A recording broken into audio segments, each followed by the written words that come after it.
சிவகங்கை அருள்மிகு ஸ்ரீ விஷ்ணுதுர்க்கை அம்மன் திருக்கோவிலில் புதிதாக ஸ்ரீ தன்வந்திரி சுவாமி சிலை பிரதிஷ்டை வைபவம் நடைபெற்றது. சிவகங்கை மாவட்டம் சிவகங்கை நகரில் அமைந்துள்ள பிரசித்தி பெற்ற ஸ்ரீ விஷ்ணுதுர்க்கை அம்மன் திருக்கோவிலில் புதிதாக ஸ்ரீ தன்வந்திரி சுவாமி சிலை பிரதிஷ்டை விழா நடைபெற்றது. இந்த திருக்கோவிலில் ஸ்ரீ விநாயகர், முருகப்பெருமான் பிரதான சன்னதியில், ஸ்ரீ விஷ்ணுதுர்க்கை அம்மன், ஸ்ரீ ஸ்ரீ வெங்கடாஜலபதி பெருமாள், மகாலட்சுமி தாயார், ஸ்ரீ அமிர்தகடேஸ்வரர், ஸ்ரீ அபிராமி அம்பாள் மற்றும் பரிவார தெய்வங்கள் அருள்பாலித்து வருகின்றனர்.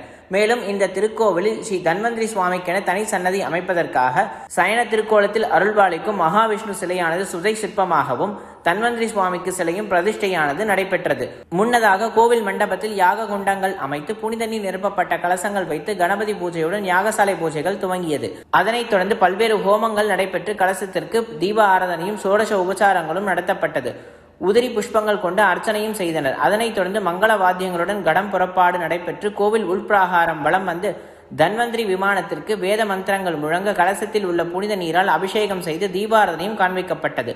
இதில் ஏராளமான பக்தர்கள் கலந்து கொண்டு ஸ்ரீ தன்வந்திரி சுவாமியை வழிபாடு செய்தனர்.